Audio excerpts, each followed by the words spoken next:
Yes kabisa nizera ko mumeze neza cyane ibintu ari uburyohe anagererana kuri tariki ya 3 z'ukwezi kwa mbere 2025 mumeze mute nizera ko mumeze neza cyane ngewe ndi Izabayo David ninge uri kunyakira majwi yanyu kabisa ese mumeze mute muri aka kanya mbazaniye amakuru agiye atandukanye ya sport kuri uyu wa gatanu munyemerere uyu munsi turibanda mu Rwanda no ku mugabane wa Afrika andi makuru y'Uburayi nayo ndahita njya kuyabategurira nayo araza kubageraho gatanu kuri gatanu icyo nabaza gusaba wowe uteze amatwi cyangwa se uri kureba aya makuru ikintu ngiye kugusaba ni kimwe kora subscribe kora subscribe twiyemeje yuko tugomba kugeza 50 gutyo ubundi tugahita rwose tugenda kuri level imwe n'abandi kandi ikindi unakore share cyangwa se utange link ku bantu bagiye batandukanye kugira ngo nabo baze kwiyumvira aya makuru y'imikino ni za breaking news gusa ikindi kandi kora like noneho ujye no muri comment ubundi utubwire ese bimeze bite ese naye makuru ubona tutagerayo ngo naho tuhakugerere maze tuze tukubwire byinshi bigiye bitandukanye rero wowe uri kureba iyi video ukamaze gukora subscribe ukaba uri bunakore na share ndetse na like ndakubwiye ngo Imana iguhe umugisha Imana kabisi guha umugisha kuko icyo urabukoze kiraba gikomeye cyane uraba uteye inkunga iyi YouTube channel nanjye rero reka ngenza mbahereze ubwino bwinshi cyane bugiye butandukanye murekerera amakuru yacu tuza kuyahera mu ikipe y'igihugu y'u Rwanda Amavubi ese Amavubi amasezerano ya Torsten Spitter uyu mutoza w'umudage toza ikipe y'igihugu y'u Rwanda Amavubi bimeze bite byose ndaza kuza kuba mbi kunyuriramo mu ikipe ya Rayon Sport president yavuze kuri Aimable avuga no kuri Robertinho ndetse no kuri Haruna Musa Majaliwa ese yabavuze hiki byagenze bite bwose n'ubwino mu ikipe ya Rayon Sport nitegura umukino ku munsi w'ejo izacikiranamo n'ikipe ya Police Football Club kuri stade Kigali Pele Stadium mu ikipe ya APR byifashe bite APR irajya ku isoko irajya kuzana abataka babiri ese abo bataka bimeze bite muri APR Football Club ese ni bande bari buze gusohoka muri APR Football Club b'abanyamahanga batanu byose nibigiye kumenya muri aka kanya ikindi kandi abanyarwanda babiri nibo bazasifura CHAN yabakinamo imbere mu gihugu ese aba basifuzi ni bande niwe musifuzi uri kuri VAR niwe musifuzi uri ku ruhande nta musifuzi wo hagati w'u Rwanda witabiriye muri CHAN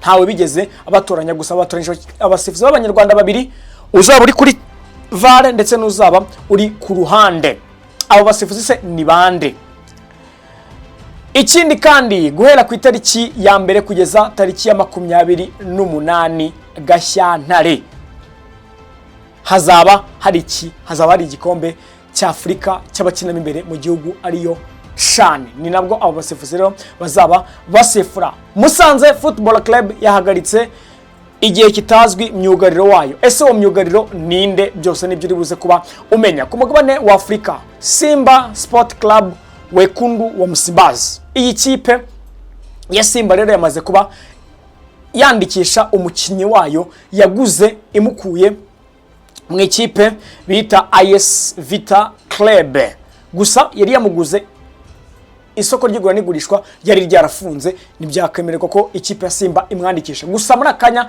yamwandikishije azana koreshwa kuri match bafite muri Confederations Cup n'ikipe ya Sefaxie ese uyu mukinnyi ninde bimeze bite byitwaye gute ese ninde watanze aya makuru nushinzwe itangazamakuru mu ikipe ya Simba Sport Club Wekundu wa Msimbazi mu ikipe y'igihugu ya Kenya Harambee Stars iri kwitegura umukino wa Mapinduzi Cup ese iyi kipe ya Kenya izahera kuyihe kipe ese ikipe ya Tanzania yo bizagenda bite dore ari no mu bihugu bizakira iyi CHAN 2024-2025 izabera mu bihugu bitatu ari byo Uganda Kenya ndetse n'igihugu cya Tanzania ikindi kandi umutoza wa Zambia yamaze kugaragaza abakinnyi 30 azakoresha muri icani y'abakina mimbere mu gihugu. Ese byifashe bite? Aba bakinnyi 30 ni bande? Bose muraza kuba mubamenya, harimo abazamu, aba-striker, aba-midfielder, bose kabisa, bose barimo bameze neza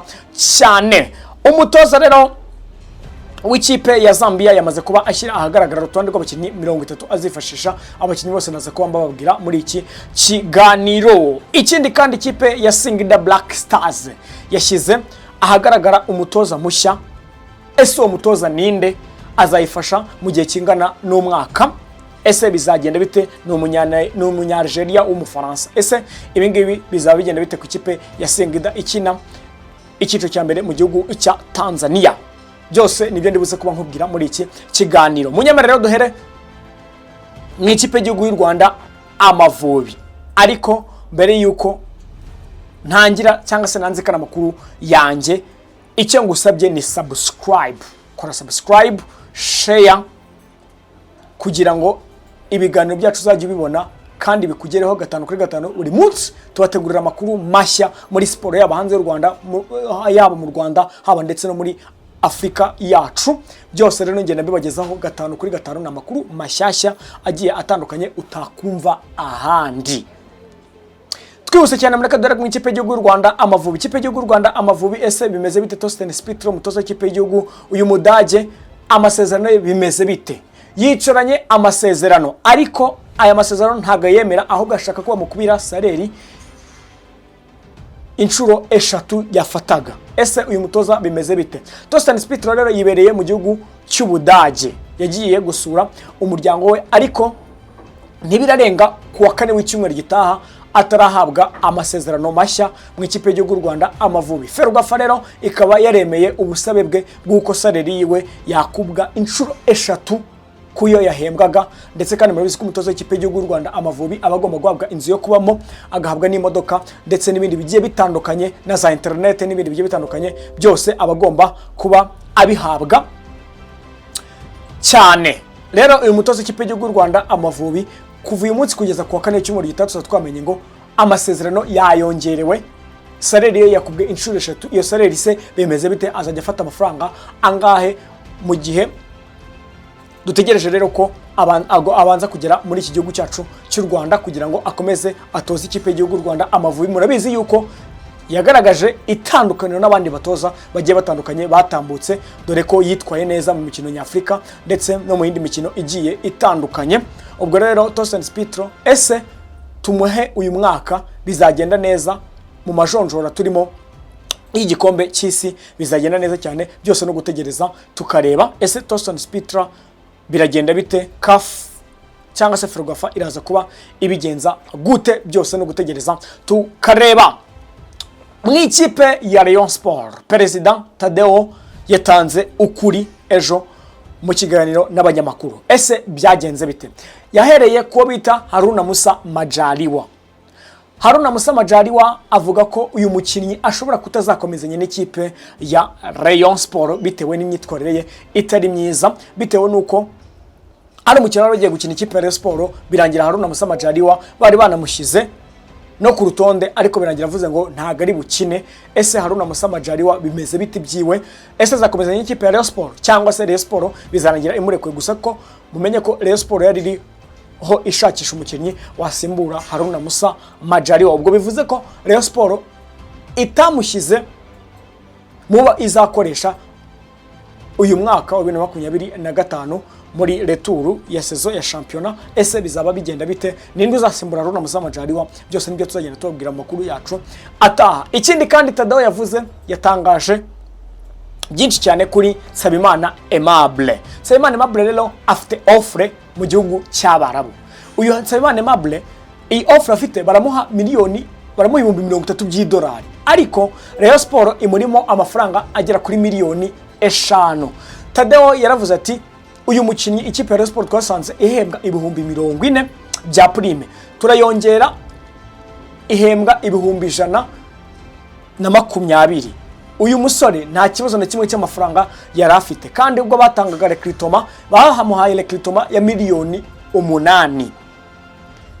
Uwo bita Tadeo rero akaba yavuze ko kureka gukora imyitozo kwa Aimable nta shingiro bifite bitewe nuko nta mafaranga Aimable yigeze abura kandi ahembwa saleri y'ibihumbi 900 by'amanyarwanda kandi amafaranga ayabonera igihe. Tadeo rero mu gutangaza ko yavuze yuko ibingibi bidafite shingiro kandi biteguye gutanga miliyoni 5 kuri Nsabimana Aimable ariko agakomeza akaba umukinnyi w'ikipe ya Rayon Sport. Ubwo Tadeo rero bishatse kuvuga iki? Ikipe ya Rayon Sport irashaka ko iyo kipe mu barabishaka Nsabimana Aimable ayo mafaranga Nsabimana Aimable atazayarya wenyine, ahubwo ikipe ya Rayon Sport nayo igomba kubonaho. Ari nayo mpamvu biri kwihuta ko uwo bita Tadeo miliyoni 5 bari kuzishaka kugira ngo bishyure recrutement ya Nsabimana Aimable ibye birangire, ariko ntibazamwemerera kugenda. Ubwo bivuze ngo na release leta bashobora kuba abaye mwema akaguma no mukinnyi w'ikipe ya Rayon Sport, ikipe imushaka ikabanza ikaganira n'ikipe ya Rayon Sport. Ikindi kandi Tadeo yavuze ku mutoza we Robertinho rero byari biteganyijwe yuko agera mu Rwanda ku saa 6:05 zo mu rukerera, ariko ntibyaje kuba bishoboka. Uwo bita Robertinho araza kuba aza uyu munsi kuko itike y'indege yarayihinduye bitewe nuko yagize ikibazo cy'amaso. Gusa yaganiriye na Perezida Tadeo nawe aramwumva, urumva ni umuntu, ariko avuga ko Robertinho uko muzi atabeshya ikipe ya Rayon Sport azagaruka, kandi bizera ko azagaruka ameze neza cyane, banamwifurije kuba yakira neza cyane kabisa.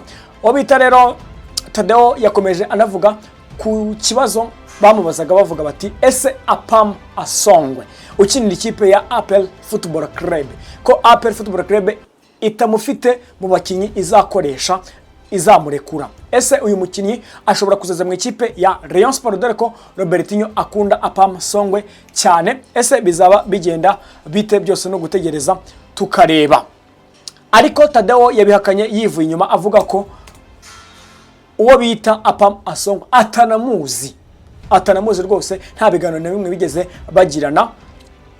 Ese bizaba bigenda bite? Byose no gutegereza tukareba. Ntitwavuga Rayon Sport rero ngo tureke mukeba wayo APR Football Club. Ikipe ya APR iritegura kurekura abakinnyi 5 b'abanyamahanga bakigendera. Abo bakinnyi rero ni bande? Abo bakinnyi ku isonga bayobowe n'uwo bita Chidiebele rero akaba bazamurekura, ndetse n'uwo bita Richmond Ramptey nawe akazaba arekurwa neza cyane kabisa. Hakaza rero abasore bagiye batandukanye iyi kipe ya APR Football Club izarekura, harimo uwo bita Victor Mbawoma Chukwuemeka nawe bakazaba bamurekura neza cyane. Abakinnyi rero bandi bagiye batandukanye bari kwitegura gukina umukino w'ikipe ya Musanze Football Club harimo uwo bita Ismail Pichu rero ikipe ya APR ikazaba imukoresha 5-5 kabisa, akazaba ameze neza cyane. Mu bandi bakinnyi rero ikipe ya APR ishobora kuzaba irekura bagiye batandukanye, narimvuze 3, ubwo harasigaye abakinnyi 2 b'ikipe ya APR b'abanyamahanga. Gusa nyine ikipe ya APR igomba gusohora abanyamahanga 5 bose, hakinjira abandi banyamahanga 2, harimo umwataka w'Umugande n'undi mwataka uzava muri Maghreb. Abo nibo bataka 2 ikipe ya APR Football Club ishaka, dore ko mu Madusi na Victor Mbawoma Chukwuemeka byabananiye neza, ariko APR nyine ifite miliyoni 50 cash igomba gusohora kugira ngo izane abataka 2, harimo umwataka umwe w'Umugande ndetse n'undi mwataka uzaturuka muri ibihugu bya Maghreb byose bigiye bitandukanye. Ese bizagenda bite ikipe APR transfer dore ko zanatangiye uyu munsi? Rero tuzagenda tubakurikiranira ikipe ya APR bimeze bite, ikipe ya Sport bimeze bite, byose no kwikurikirana 5-5 nkagenda mbibagezaho neza cyane. Munyemerera twese cyane tujye ku banyarwanda 2 bagomba gusifura Chani. Abanyarwanda 2 batoranyijwe bagomba gusifura Chani, ni umusifuzi umwe usifura ku ruhande bamwita Mutuyimana Dieudonné. Mutuyimana Dieudonné rero akaba ari mu basifuzi bazasifura Chani ariko asifura ku ruhande. Hakaba ari n'umusifuzi rero w'umukobwa cyangwa se w'umudamu witwa Mukansanga Salma. Mukansanga Salma rero akaba azaba ari kuri Vale muri Chani y'abakinamo imbere mu gihugu izabera mu bihugu 3: Tanzania, Kenya ndetse na Uganda. guhera tariki ya mbere kugeza tariki ya 28 Gashyantare 2025 akaba aribwo icani izaba irimbanije neza cyane. Munyemera twihute cyane ku ikipe ya Musanze Football Club yamaze guhagarika igihe kitazwi myugariro wayo bamwita Shafik Bakaki kubera imyitwarire idahwitse yagaragaje ku mukino beruka gukina ubushize. Rero uyu mukinyi myugariro w'ikipe ya Musanze Football Club akaba yaritwaye nabi cyane, bakaba bamagaritse rero igihe kitazwi uyu Shafik Bakaki. Amakuru yo mu Rwanda rero nahangaha nyasoreje munyemerere twigire ku mugabane wa Afrika. Ni byinshi cyane bikugenda bivugwa. Ikipe ya Simba Sport Club Wekundu wa Msimbazi yo muri Tanzania, ikipe rero noneho yandikishije umukinnyi yari yaraguze muri AS Vita Club. Uyu mukinnyi rero yitwa n'umukinnyi rwose ukomeye cyane, bamwita Eli Mpanzu w'umukongomani, rero akomoka mu gihugu cya DRC Congo. Akaba rero yamaze kuba yandikishwa n'ikipe ya Simba Sport Club Wekundu wa Msimbazi. Iyi kipe iri no muri CAF Confederations Cup. Ese iyi mikino uyu mukinnyi araza gutangira kuwe mukino, araza gutangira ku mukino wa Sfaxien ikipe ya Simba ifite ku cyumweru, bazakina muri Tunisia kuri stade Stade Olympique Hamadi Aglebi Stadium. Akaba ariho rero bazaba bari gukinira mu gihugu cya Tunisia. Gusa ikipe ya Simba mukino ubanza yaritsinze Sfaxien ibitego 2 byose kuri kimwe. Uyu rero Eli Mpanzu w'umukongomani ese azaba yitwara ate? Bizaba bigenda bite, dore ko ari n'umukinnyi ukomeye cyane ufite ibigwi bigiye bitandukanye, yavuye muri AS Vita Club. Tuvuye ku ikipe ya Simba, reka twigire mu ikipe y'igihugu ya Kenya Harambee Stars. Ikipe rero yamaze kuba yitegura neza cyane umukino ifitanye n'ikipe ya Burkina Faso muri Mapinduzi Cup. Iri rushanwa CAF yarishyizeho kugira ngo ifashe ama ekipe kwitegura CHAN ya 2024-2025 izabera mu bihugu bitatu, Tanzania, Kenya ndetse na Uganda. Ubwo rero Kenya Harambee Stars nayo iri mu bihugu bizakira iyi CHAN, ikaba iri kwitegura iki rero mu irushanwa rya Mapinduzi Cup, ikaba izacikirana n'ikipe ya Burkina Faso. Umutoza wa Zambia Nyirenda Onviel yashize ahagaragara urutonde rw'abakinnyi 30 azifashisha muri CHAN 2024-2025 izabera mu bihugu bitatu, Tanzania, Kenya ndetse na Uganda, guhera tariki ya mbere kugeza tariki 28 Gashyantare. Ese abo bakinnyi ni bande? Uyu mutoza rero bita Nyirenda Onviel yashize ahagaragara urutonde rw'abakinnyi 30 rurimo abanyezamu bamwita Lawrence Mulenga akinira ikipe ya Power Dynamos, hakazo bita Mangani Banda akinira Kamwe Warriors, hakazo umukinnyi bita Charles Kalumba ukinira Red Arrows ndetse na David Mumba ukinira Konkola Blades. Abo nibo bazamu yabashije kuba ahamagara. Mu badefenseri harimo bita Happy Nsinku ukinira Red Arrows, hakaza Kabaso Chong, hakazo bita Kiliani Kanguruma ukinira, bose bakinira ikipe ya Kamwe Warriors. Uwo bita Kabaso Chong n'uwo bita Kiliani Kanguruma, hakazo bita Matthew Banda na Kendrick Mumba bose bakinira Kana. Hakaza ikipe ya hakazo bita Freddy Mwishe ukinira Zensco United, hakaza David Hamansenya ukinira ikipe ya Samuel, hakaza Dominic Chanda ukinira Power Dynamos, Frederick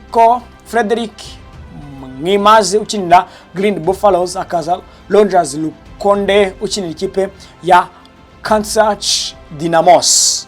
Abo ni barero ba defenseri yahamagaye bita Nyirenda Onviel. Hakaza mu badefenseri rero mu kina hagati mu kibuga harimo bita Kelvin Kapumbu ukinira Zanaco, hakaza bita Collins Makungu ukinira mu Fulila Wanderers, hakaza bita Paul Katema ukinira Red Arrows, Frederic Mulambia ukinira Power Dynamos, hakaza Abraham Siankombo, hakaza David Simukonda bose bakinira Zesco United, hakaza Kenneth Kasanga ukinira Kwezi, hakaza umusore bita Charles Zulu ukinira Nkanda, hakaza Kelvin Mwanza ukinira FC Muza, hakaza Timothy Sichalwe ukinira Atletico, hakaza Gordon Mashata ukinira Green Buffaloes.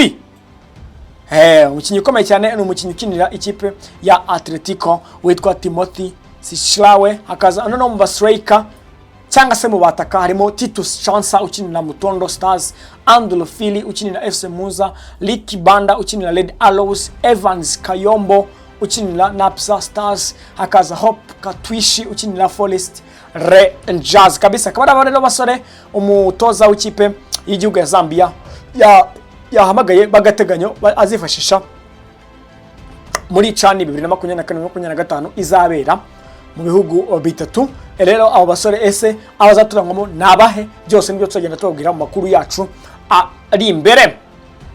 Umunyemerero twigire ku ikipe ya Singida Black Stars. Ikipe ya Singida Black Stars yamaze kuba iha amasezerano y'umwaka uwo bita Miludi Hamdi. Uyu munyarjera rero w'umufaransa akaba yamaze kuba confirmed mu ikipe ya Singida Black Stars ikina icyiciro cya mbere muri Tanzania, shampiyona yabo yitwa Tanzania Mainland Premier League. Akaba rero uyu mutoza Miludi Hamdi azaba atoza ikipe ya Singida Black Stars mu gihe kingana n'umwaka. Akaba rero azayifasha byinshi cyane bigiye bitandukanye muri iyi shampiyona. Ni munyemerero twigire muri CAF Confederations Cup. Hari imikino ku munsi wo ku cyumweru. Ese iyo mikino ni iyihe? Bayita Stellen Bucha izaba kina n'ikipe ya Sidi Ludasil muri CAF Confederations Cup ku isaha y'isa 12. Bakaza kina ku munsi wo ku cyumweru. Ikipe ya Al Masry izaba kina n'ikipe ya Zamalek ku isaha y'isa 12, na ikipe ya Sfaxien izaba kina n'ikipe ya Simba Sport Club Wekundu wa Msimbazi mu gihugu cya Tanzania. Iyi Sfaxien yo mu gihugu cya Tunisia bazaba kina ku isaha y'isa 12. Ikipe ya Sfaxien izakira Simba kuri Stade Olympique Hamdi Aglebi Stadium isa 12, na ikipe ya Enyimba izaba yakira ikipe ya Black Bulls FC saa 12, na ikipe ya Mimosa izaba yakira ikipe ya USM Alger saa 12, ikipe ya Jalaf izaba yakira ikipe ya Olapa United ku isaha saa 12, naho Constantine izaba yakira Blavos ku isaha y'isa moya, naho Stade Malie de Bama izaba yakira ikipe ya Berkane AFC Berkane ku isaha y'isa 3. Byose rero akaba uko byifasha akaba nangara nsoreje amakuru nari nabateguriye yibandaga cyane mu Rwanda ndetse no ku mugabane wa Afrika. Amakuru yacu kuri CBRS Studio Sport nakagaruka nkushikariza ko wakora subscribe ndetse na share kugira ngo ubone ibiganiro byacu bya buri munsi, ndetse no kora comment utubwira kubyo ubona tutavuzeho ndetse tubigushakiye neza cyane, byose tubivugaho 5 kuri 5. Ngewe rero nari Izabayo David, iyi ni CBRS Studio Sport. Ciao.